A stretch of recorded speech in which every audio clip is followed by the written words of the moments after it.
ഇടപ്പള്ളി മണ്ണുത്തി ദേശീയപാതയിൽ അടിപ്പാത നിർമ്മാണം നടക്കുന്ന സ്ഥലങ്ങളിൽ ഗതാഗത കുരുക്ക് തുടരുന്നുവെന്ന് ജില്ലാ കളക്ടർ ഹൈക്കോടതിയിൽ അറിയിച്ചു. പലയിടത്തും ആഴത്തിൽ കുഴി എടുത്തിട്ടുണ്ടെങ്കിലും ബാരിക്കേഡുകൾ സ്ഥാപിച്ചിട്ടില്ലെന്നും ഇത് യാത്രക്കാർക്ക് സുരക്ഷാ ഭീഷണിയുണ്ടാക്കുന്നുവെന്നും കളക്ടർ തിങ്കളാഴ്ച കോടതിയിൽ വ്യക്തമാക്കി. ദേശീയപാതയിലെ ടോൾ പിരിക്കുന്നത് സംബന്ധിച്ച ഹർജികൾ പരിഗണിക്കുന്നതിനിടെയാണ് കളക്ടർ ഇക്കാര്യം അറിയിച്ചത്. പാലിയേക്കര ടോൾ പിരിവ് തുടരാമെന്ന് കഴിഞ്ഞ മാസം 17-ന് ഹൈക്കോടതി ഉത്തരവിട്ടിരുന്നു. ഇതിനു പിന്നാലെയാണ് ഗതാഗതക്കുരുക്കും സുരക്ഷാ പ്രശ്നങ്ങളും തുടരുകയാണെന്ന് കളക്ടർ അറിയിച്ചത്.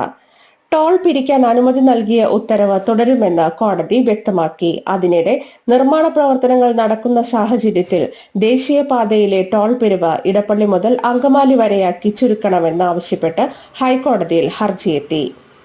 കഴിഞ്ഞ ഓഗസ്റ്റ് 9-ന് ടോൾ പിരിവ് നിർത്തിവച്ചതിനു ശേഷം ഒക്ടോബർ 17-നാണ് പിരിവ് പുനരാരംഭിക്കാൻ കോടതി അനുവാദം നൽകിയത്. കളക്ടർ അധ്യക്ഷനായ ഗതാഗത മാനേജ്മെന്റ് കമ്മിറ്റിയുടെ നിർദ്ദേശങ്ങൾ പാലിച്ച് നിർമ്മാണ പ്രവർത്തനങ്ങൾ വേഗത്തിൽ പൂർത്തിയാക്കാനും കോടതി നിർദ്ദേശിച്ചിരുന്നു. എന്നാൽ നിർമ്മാണ പ്രവർത്തനങ്ങൾ മൂലം റോഡ് ഗതാഗതം സുഗമമല്ല എന്നാണ് കളക്ടർ അറിയിച്ചത്. സർവീസ് റോഡുകളുടെ എൻട്രി എക്സിറ്റ് പോയിന്റുകളിൽ റോഡ് തകർന്നിട്ടുണ്ട്. മഴ പെയ്ത സമയത്ത് വെള്ളക്കെട്ടുണ്ടായി.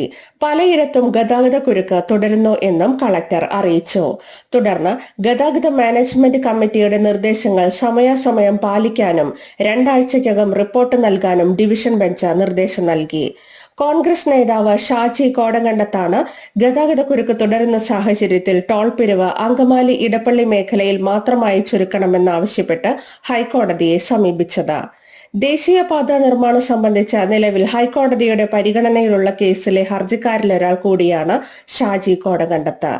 ടോൾ പിരിവ് പുനരാരംഭിച്ചെങ്കിലും ഗതാഗതക്കുരുക്ക് ഒട്ടും കുറഞ്ഞിട്ടില്ലെന്ന് ഹർജിയിൽ പറയുന്നു.